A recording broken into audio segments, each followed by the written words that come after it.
We have a lot to talk about in this episode. We'll talk about XRP's pricing bounce, dip, and future possibilities. We seem to be recuperating really well. Last night we went so deep and so low that I'm not even sure. I wasn't listening since I wasn't nervous.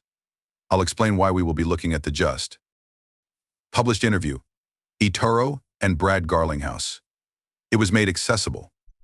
When the CEO met with Brad, Chris, and Ripple at headquarters, I believe it was around 2019 or 2020. They're interviewing now because they're working on something important, so without further ado, relax and let's get started. With a Bitcoin USD 10966.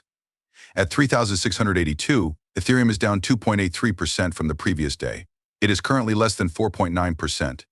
With a total cryptocurrency market capitalization of 99 cents for both USD and TNT and USDC, XRP is down 6.8%, but it's still at $2.37, which isn't awful. Again, we are at $3.53 trillion. There will soon be a breakthrough on this. The entire market value of cryptocurrencies will surpass $4 trillion before you realize it, and it will thereafter continue to increase continuously. Don't be like this guy and eat Bitcoin pizza. It's a tragic incident. They paid 10,000 XRP for 100 RL USD. What on earth could you do like that? Joel Katz regarding this, David Schwartz cautioned that you should never purchase more than $1 worth of Ripple stablecoin. He cautioned that although there may be fluctuations, they would eventually subside. To take advantage of an arbitrage opportunity, he suggested purchasing Ripple stablecoin for less than $1. 3 days ago, I wrote this post about XRP's price trajectory, and wow, was I correct. In 2025, if we zoom out and concentrate on the big picture and the big attack, as I mentioned earlier, XRP will be worth more than $10. The crucial question is when, but there is no question. Got it. Given the current configuration, the rise towards double digits appears more likely to occur later in the year, and we aim for the $4-8 area after $3 is breached. Before beginning price discovery, we talked about the potential disadvantages. The possibility of a pullback was always there for long-term investors and non-traders like me in 2017 since yesterday. In the larger framework of XRP's evolution, this potential reversal should be viewed as inconsequential. Last night, what did we witness? The XRP price chart is rather straightforward. We drifted at 250 after starting at 76 in early December. Around $96, we experienced a significant dip that caught the wick, which is acceptable. After that, we returned to the 240 to 250 cent range, and last night we dropped as low as roughly 223. Before I went to bed, I believe that was the last number I saw. We frequently share credible Crypto's trout out on this site. He instructed you to push the possible movement and stated that he would be watching this orange box. We may even take it at around 220 to 225, but we're going to call it 215 to 225.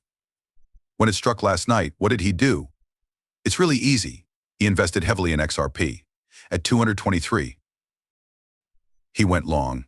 He gave it a 10x. I'm not a long-term kind of person. I'm not the kind of guy who is short. I don't tamper with my possessions. I'm merely demonstrating his actions to you. For what reason did he do this? Because he is very certain that this is the course that XRP took. That before we accelerated, we would make one more trip to this box. Does this imply that we will now simply ascend? We're going to break 272, reach 3 runs, 4 runs, and 5. There will be corrections and dips along the way, but that's usual in a bull market and bull cycle. Stay focused. It's going to be an moonshot. We're in the first minute of the first session, so don't focus on what's happening for XRP every single day, hour, and week. It will psychologically exhaust you. We must maintain our energy, our statement, and our mental toughness throughout a 48-minute game. As we move further into 2025, and XRP truly begins to perform, we won't be burned out or impacted by what is happening on an hourly or even daily candle. They are completely unimportant. Corrections and dips will occur along the way. The way bull runs operate is that for every 30% to 50% correction we receive, we will see a gain of 1 to 300% on top of it. Bull runs aren't the only time you see an asset decline. Your exit points or exit strategy should begin to be implemented when the parabolic blow-off top is approaching, which is straight up. They announced this morning that the wait was over and that you could listen to an incredible discussion with leaders that included Brad Garlinghouse and Yanni, the CEO of eToro, on the uses of XRP, And over a 40-minute episode, don't worry, I'll give you a 1-minute clip instead of playing the full 40 minutes. Let me change the sound settings so we're blasting the headphones so that everyone can hear it. After that, we'll have a brief historical flashback. When the CEO of eToro visited Ripple back in the day, the listen-up measure of that was the amount of liquidity. As the more liquidity on more exchanges, the more beneficial the XRP ecosystem as a whole is. Since it's for each individual player, eToro is undoubtedly involved. And you know, once more, Yanni and I have been friends for many years, and their support and advocacy for XRP has been crucial.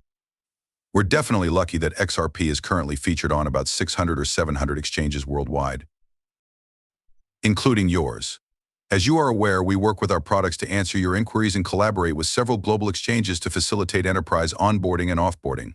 And in a way, what some refer to as the last mile is the capacity to connect with the conventional financial infrastructure, which is still crucial and unquestionably the world's eToros and source of liquidity.